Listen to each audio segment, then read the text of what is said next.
Ana je naslijedila 60 godina dugu tradiciju pčelarstva kojim su se isprava bavili njezini baka i djeda. Na Fakultetu agrobiotehničkih znanosti studira novi smjer na engleskom jeziku, digitalna poljoprivreda.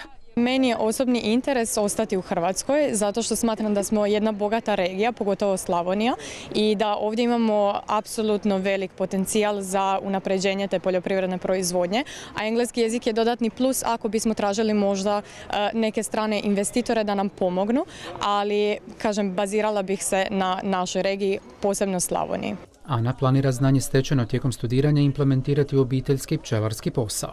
Poljoprivreda kao primarna djelatnost je zapravo najbitnija naša djelatnost bez koje realno ne bi bilo hrane, a svjedočimo kako je potreba za hranom sve veća tijekom godina, a ove tehnologije nam omogućavaju zapravo da proizvedemo više uz što manje nekih ulaganja ili rasipanja sredstava.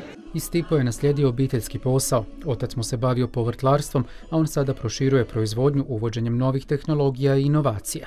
Ja sam se našao tako u toj situaciji da mi smo više obiteljska firma, znači tata je počeo uzgoj povrća već prije 20 godina u malom mjestu Gajiću u Baranji.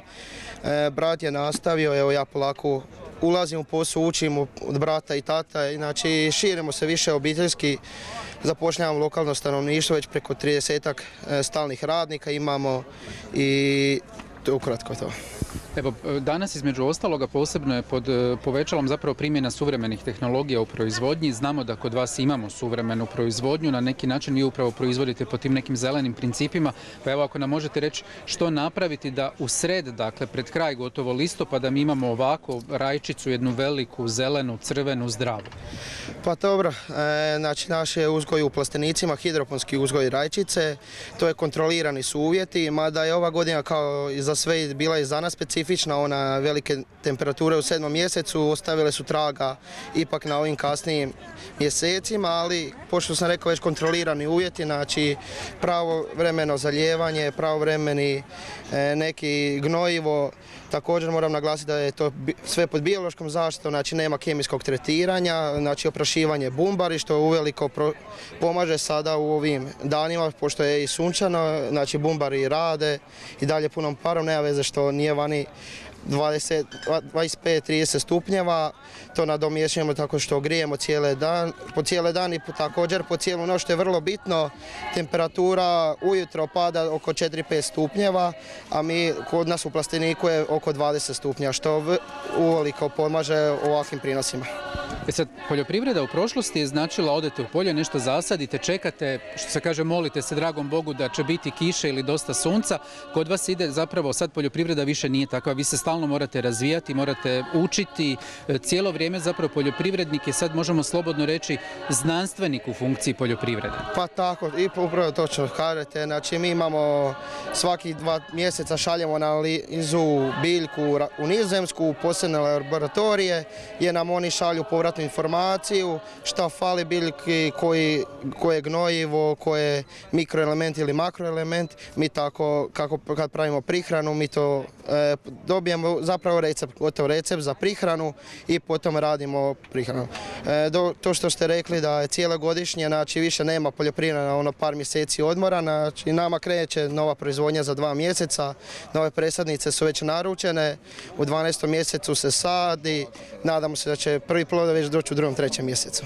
Katarina je s bratom, koji je proglašen najboljim mladim poljoprivrednikom u Hrvatskoj, naslijedila obiteljsku farmu muznih krava.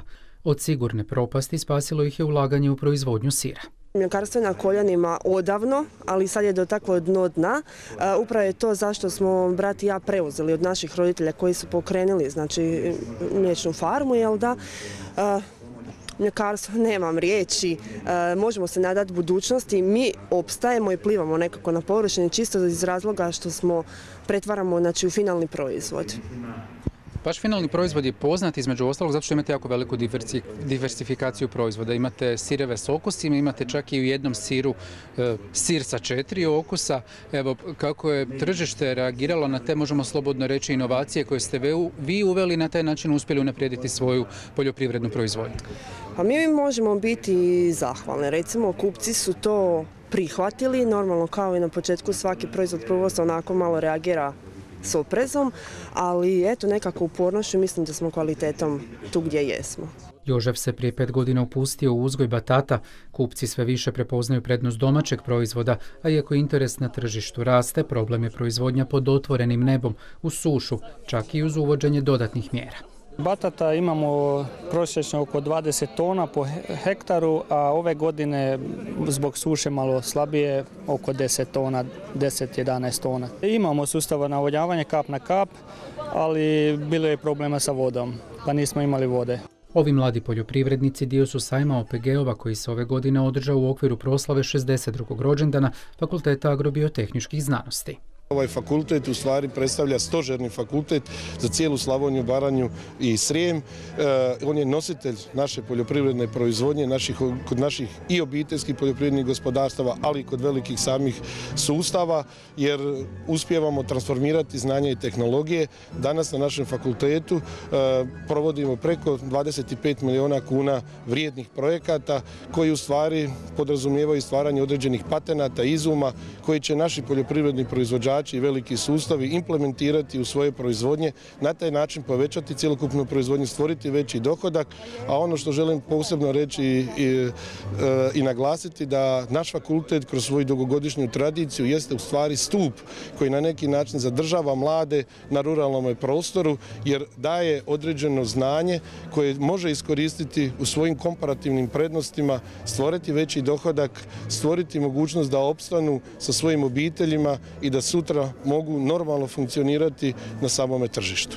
Fakultet agrobiotehničkih znanosti trenutno ima 1072 studenta, a sustavno uvode i nove studijske programe prilagođene potrebama tržišta rada, no i sve većih zahtjeva Europske unije.